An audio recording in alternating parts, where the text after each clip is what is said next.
Hi, and welcome to the FIPR tutorial on how to create a study. Before you start, please make sure you have an approved FIPR data submission account. Also, make sure you have your study protocol handy for reference, as it will streamline the completion of the fields in this process. The first step is to log into the system. Please note that I'm using a demonstration environment in order to show you this functionality. Then, enter your username and password. You will then need to navigate to the data repository.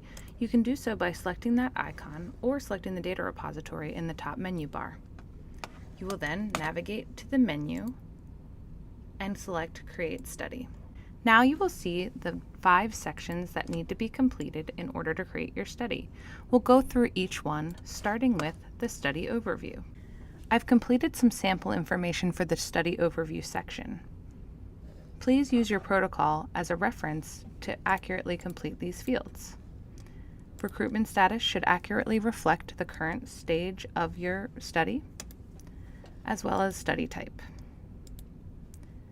You'll note that any field that has the red asterisk is required and all other fields are optional. So in this case, I do not have a study URL to create this study. The clinical trial ID field is for those studies who are registered at clinicaltrials.gov. You enter your NCT number and click Add to the table. Please note that there is validation, so if you enter a clinical trial ID that has not been registered, you will not be able to add it to the table as shown.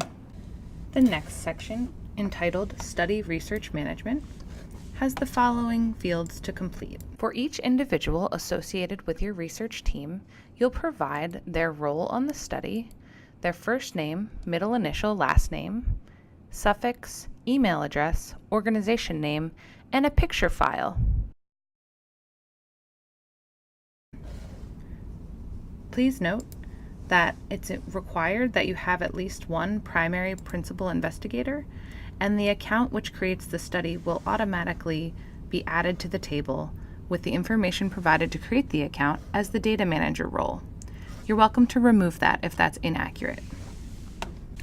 I've entered in some sample information for the primary principal investigator. Please also be sure to include a picture of the PI. When the fields are complete, select the Add to Table button. I'm going to remove the auto-filled entry. And again, please note, in order to create this study, you must have at least the primary PI entered, and you can add as many staff as is necessary for your research trial. Next, we have the study information section. I've entered in some sample information. Please note that it is required that you have at least the primary site added to the table. After you enter the information, select the green button. Next, you're asked to complete the start date, end date, estimated number of subjects, and your funding source. I've entered some sample data. In this case, my project would have started in January of this year and runs until January of 2020. We recommend using your grant period of performance range to enter this information. The estimated number of subjects will include both your control and your experimental subjects.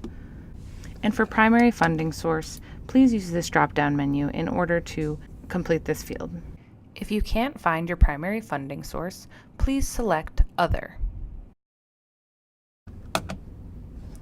In the Grant ID table, you can include information about your grant number, which automatically, once you enter a grant or project ID, allows you to complete the grant project name and the grant project funder's name. However, that is not a required field, so I'm going to skip over it for this demonstration. Next, you have the study form structure section, which allows you to add FIPR form structures that you plan to submit against. Please note, it is not required that you have this list finalized at this time, and it can be edited after you create the study. I'm going to add the FIPR demographics standard form to my study, as it is a form that is required to be submitted against by all users, with plans to return here after working with FIPR operations to understand a little bit more about what forms I'm submitting against.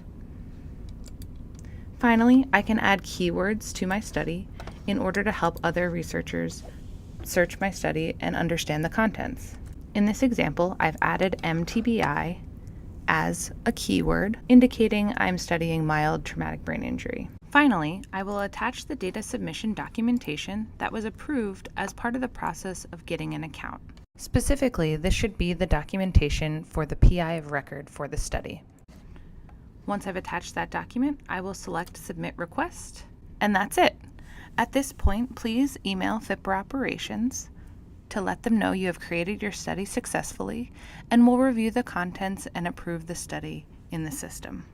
Thanks so much for your time, and reach out if you have any questions.